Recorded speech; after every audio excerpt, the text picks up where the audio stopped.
उत्तर प्रदेश को India smart cities contest में पहला स्थान प्राप्त हुआ है। इसके साथ ही देश के चयनित 100 स्मार्ट शहरों में आगरा को पहला स्थान मिला हुआ है। उसी स्मार्ट शहर आगरा से महज 25 किलोमीटर की दूरी पर स्थित गांव बांसबले में एक परिवार ऐसा भी है जो अपनी दयनीय स्थिति पर आंसू बहा रहा है। उसकी सुनने वाला कोई नहीं है।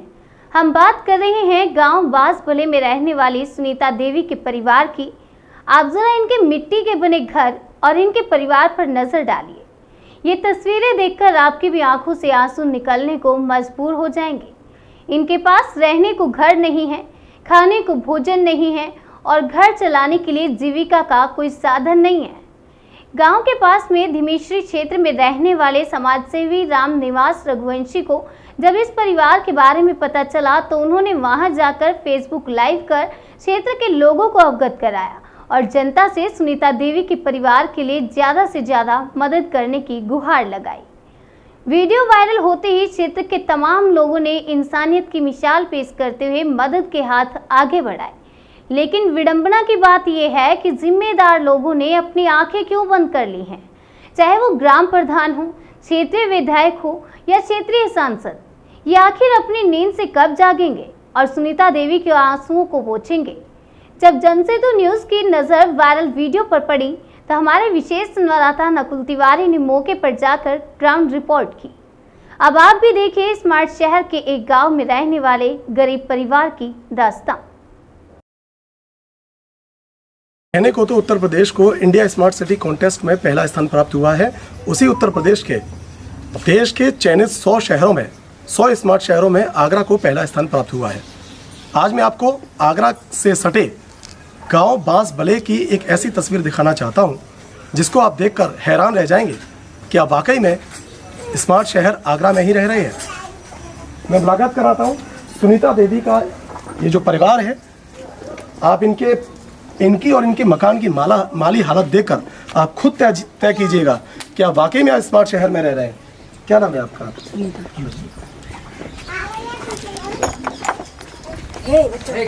क्या नाम है आपका? सुनीता। ये जो आपका मकान है, कब से आप इस मकान में रह रही हैं? मैं आई हूँ, शादी हो गई, इसी दिन से रह रही हूँ इसमें। कितने साल हो गए आपकी शादी? हो गए 10-12 साल हो गए। तब से आपकी ये जो मकान है वो यही मकान है? हाँ जी, मकान है मेरा। तो मकान तो आपका पूरा ये मिट्टी का बना हुआ है, मिट्टी की दीवारें हैं, मिट्टी का ये सारा कुछ है इसमें। मिट्टी का ही है। और मैं ये अनुरोध करूंगा अपने कैमरा पर्सन से कि जरा वो ऊपर की स्थिति दिखाए। ये जो आमतौर पर जो अमूमन मकान होते हैं और मकान की जो छतें होती हैं वो अगर कुछ नहीं हो तो कम से कम गाटर और पत्थर की तो होती हैं। लेकिन यहाँ की जो स्थिति है वो देखिए, लकड़ी की जो ये छत पूरी बनी हुई है, ऊपर कहीं ना कहीं मिट्टी की छत है, तो उसके नीचे लकड़ी डाली गई है और लकड़ी की ये मोटी मोटी जो बल्लियां हैं इनके ऊपर ये पूरी छत टिकी हुई है। तो कहीं ना कहीं क्यों सुनीता जी, ये जो आप इस मकान में रह रही हैं तो आपको डर नहीं लगता इस मकान में? क्योंकि बरसात का भी मौसम है इस वक्त और बरसात लगातार हो रही है, तो बरसात में कभी कहीं ना कहीं ये डर रहता होगा आपको कि ये मकान गिर सकता है कभी? अब डर तो लगता है, अब क्या करूं। अब ऊपर से आ गई तो मर जाऊंगी, नहीं आई है तो कुछ नहीं होता है। अब रहना तो पड़ेगा इसमें। आपको आपकी शादी को 10-12 साल हो गए। 12 साल में आपने इसी मकान में आपने गुजारे हैं? हाँ, इसी मकान में गुजारे हैं। तो आपके पति क्या करते हैं? मेरे पति कटिंग की बार थी, उस पे जाते थे। बाल कटिंग का काम करते थे। हाँ। अभी कहाँ है? अब तो खत्म हो चुके हैं वो। जी। तो आपके घर में कितने लोग हैं, कितने बच्चे हैं आपके पास में? मेरे पास 2 लड़कियां हैं, एक की शादी कर दी, एक जी मेरे साथ है। 2 बच्ची हैं आपके पास में? हाँ, बस जी। तो ये जो आपका गुजारा है, आपने ये जो परिवार में आप गुजारा करती हैं अपनी 2 बच्चियों को लेकर आपने किया है। अभी तो एक बच्ची आपकी शादी हो गई, एक आपके पास है, तो इसकी पढ़ाई का खर्चा हो गया, आपके खाने पीने का खर्चा हो गया, आपके ये पूरा घर की जो व्यवस्था बनाने का जो खर्चा है वो आप कैसे करती हैं? मैं जिम्मेदारी निभाती हूँ और पढ़ाने के लिए पैसे नहीं है तो मैं पढ़ा नहीं पा रही हूँ और कॉलेज में जाती हूँ मैं, वहीं से मैं खर्चा चलाती हूँ अपना। जी। देखिए, यहाँ पर कितनी विडंबना का विषय है कि जिस तरह से ये जो अपने परिवार का जो गुजारा कर रही है वो एक विद्यालय में पढ़ाती थी और पढ़ाने के साथ साथ ही घर का जो खर्चा होता है वो अपना गुजारा कर रही थी। मैं कैमरा पर्सन से अनुरोध करूँगा कि एक बार उनकी जरा जो कमरे में रखी वो चीज़ों को दिखाए देखिए जिस तरह से ये जो इनका नहाने का जो साधन है या पानी पीने का जो साधन है वो इसमें इन्होंने भर के रखा हुआ है। और देखिए ये वो तस्वीर है जिसको देखकर आपकी आंखों से यदि आंसू नहीं आ गए तो आप कहिएगा जरूर। ये देखिए इनके खाना बनाने की जो सब्जियां हैं, आलू आप देखिए कितनी बुरी स्थिति में ये आलू रखे हुए हैं और उन्हीं आलूओं को वो बनाकर पकाकर अपने बच्चों का पेट पालती हैं और खुद का भी पेट पालती हैं। ये कितना दयनीय ये जो तस्वीरें हैं, ये तस्वीरें कहीं ना कहीं आपको रोने पर जरूर विवश करेंगी। ये विश्वास नहीं होता देखकर कि उत्तर प्रदेश को इंडिया सिटीज कॉन्टेस्ट में प्रधानमंत्री नरेंद्र मोदी पहला स्थान दे देते हैं स्मार्ट शहरों के मामले में, और आगरा भी स्मार्ट शहरों की सूची में पहले स्थान पर मौजूद है। लेकिन उसी स्मार्ट शहर आगरा के से सटे महज 20 से 25 किलोमीटर दूर पर यह गांव है बांसबले, और बांसबले गांव की जो स्थिति आप देखेंगे इस वक्त, एक ऐसा परिवार है सुनीता देवी का जिनके पति इस दुनिया में नहीं है। करीब 5 वर्ष पहले उनके पति गुजर गए किसी बीमारी के चलते, लेकिन जब से ये शादी होकर आई हैं तब से वो इसी मकान में लगातार रह रही हैं। और ये मिट्टी का मकान है, कभी भी ये मकान गिर सकता है और बड़ा हादसा हो सकता है। ये कहीं ना कहीं एक विडंबना का विषय है कि स्मार्ट शहर में भी एक ऐसा मकान है, एक ऐसा परिवार है जो अपने दुख दर्द को दिल में समेटे हुए और रह रहा है। ये देखिए कितनी ये जो तस्वीर है आपके पास, ये सुनीता देवी जी आप जरा बताइए, आपके पास सिलेंडर भी है, सिलेंडर ये आपका इसमें गैस है आपके पास? हाँ, ये प्रधानमंत्री जो गैस उज्ज्वला योजना का जो कार्यक्रम हुआ था, प्रधानमंत्री ने सबको मुफ्त में सिलेंडर बांटे थे, ये आपको सिलेंडर कहाँ से मिला है? ये मोदी की तरफ से मिला था। मोदी सरकार में मिला है। तो ये भराने के लिए आपके पास पैसे हैं इस पर? अब इस बार तो है जी, उससे पहले मैंने उधार लेके भराए थे जी। मतलब आपको मोदी जी ने सिलेंडर दिया है, और आप जैसी तमाम ऐसी महिलाएं इस प्रदेश और देश के अंदर जो कैसे अपने रोजी रोटी का पालन करती हैं वो तो वही जाने, क्योंकि सिलेंडर इस वक्त इसकी जो कीमत है वो लगभग 850 रुपये के आसपास है। और मैं समझता हूँ कि 850 रुपये से आप अपने जो दो लोगों का जो खर्चा है वो आप महीने में गुजार सकती हैं इस कंडीशन को अगर देखते हुए। तो आपको नहीं लगता कि 850 रुपये में आप सिलेंडर भराएंगे और फिर परिवार को कैसे पालेंगे?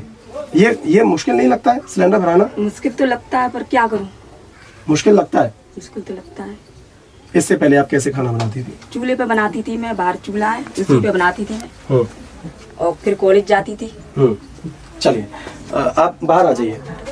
तो ये आप देखिए कि ये जो सुनीता देवी का जो परिवार है वो 2 बेटियां थी इनकी, एक बेटी की इन्होंने शादी कर दी और एक बेटी इनके पास अभी मौजूद है। ये बेटी है इनकी छोटी सी, क्या नाम बेटा? आरती। क्या किस स्कूल में पढ़ती हो, किस क्लास में पढ़ती हो? 4th में पढ़ती हो। किस स्कूल में पढ़ती हो?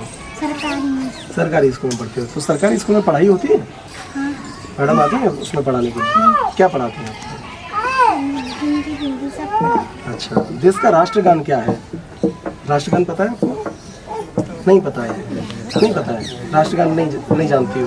जनगण मनगढ़ जानती हो? तो स्कूल में फिर क्या पढ़ाती है मैडम आपको? बताओ, डरो मत। अच्छा, सब पढ़ाती है। तो मुझे कोई एक पोएम सुनाओ इंग्लिश में। नहीं आती है? मैम नहीं पढ़ाती है आपको? नहीं पढ़ाती मैडम छुट्टी पे चली जाती हैं। चलो अब तो स्कूल नहीं खुल रहे हैं, बच्चे नहीं आ रहे हैं 2 साल से, तो हो सकता है उसी वजह से 2 साल से बच्चे घर पे बैठे हैं, तो उसकी वजह से बच्चों का जो पढ़ाई का जो स्तर है वो कहीं ना कहीं डाउनफॉल में ज़रूर आया। और देखिए इनकी जो नहाने की जो व्यवस्था है, इनका जरा दिखाइएगा अनुज, इनका जो नहाने का जो स्थान है ये बाथरूम है। और आप देखिए कि बाथरूम जब जहन में आता है तो बाथरूम की एक जो तस्वीर जो उभर के लोगों के दिमाग में आती है वो कहीं ना कहीं बंद बाथरूम नज़र आता है। गेट उसमें दिखाई देते हैं, शॉवर लगा होता है, 2-3 नल भी होते हैं और वेस्टर्न शीट भी होती है। तो जब बाथरूम का हम नाम लेते हैं तो कहीं ना कहीं जहन में ये तस्वीर नज़र आती है। लेकिन आज हम इसको बाथरूम कह रहे हैं क्योंकि उनके लिए यही बाथरूम है। आप इस बाथरूम की जरा तस्वीर देखिए, आप इस बाथरूम की तस्वीर देखिए कि हम इसको भी बाथरूम कह रहे हैं। और सुनीता देवी किस तरह से अपने जो रह रही हैं जिस घर में, उसकी तस्वीरें आपके सबके सामने हैं। यहाँ पर कुछ लोग मौजूद भी हैं और हम उनसे भी बात करेंगे कि इनकी जो माली हालत है, वो माली जो परिवार की जो हालत है वो कब से है और कैसे लगातार ये अपना ये गुजारा जो कर रही हैं। क्या नाम है सर आपका? रामनिवास रघुवंशी जी। रामनिवास जी, जिस तरह से सुनीता देवी का जो परिवार है, ये कैसे अपना पूरा जीवन यापन कर रही हैं? 12 साल इन्होंने बताया उनकी शादी हो गई और लगातार वो इसी मकान में है, तो कहीं ना कहीं इनको जो सपोर्ट है पब्लिक की ओर से या जनप्रतिनिधियों की ओर से वो कैसा है, और या मिल पा रहा है या नहीं मिल पा रहा है, ये ज़रा दर्शकों को बताइए। जी, मैं आपको बताना चाहूँगा आपके समाचार चैनल के माध्यम से, अभी 4-5 दिन पूर्व जब यहाँ गांव से कुछ लोगों के मेरे पास फ़ोन गए कि इस तरह से हमारे गांव में एक महिला बिल्कुल गरीबी बेहद हालत में है, उसके लिए ना रोटी कपड़ा ना मकान और ना रहने के लिए उसके सर पर छत है। तो मैं 18 तारीख को फेसबुक लाइव हुआ।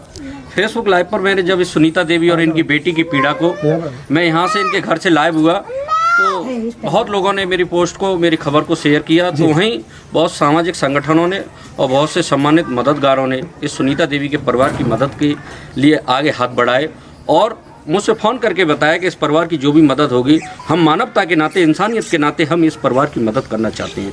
फिर मैंने 19 तारीख को मैंने एक बैंक अकाउंट का नंबर फेसबुक पर शेयर किया, जिसमें काफ़ी सम्मानित मददगारों ने इस सुनीता देवी और इनकी 8-9 वर्ष की बेटी की मदद के लिए, इन घर परिवार की इनकी जीविका को चलाने के लिए उन्होंने इनके अकाउंट में पैसा डालना शुरू किया। तो साथ ही मैं आपके चैनल के माध्यम से उन सभी सम्मानित मददगारों को जो इनके जीवन यापन के लिए उन्होंने अपनी महत्वपूर्ण भूमिका निभाई और इनके जीवन यापन के लिए अपनी मेरे द्वारा और सभी ग्रामवासियों के द्वारा जो पहल की गई उसमें मदद की।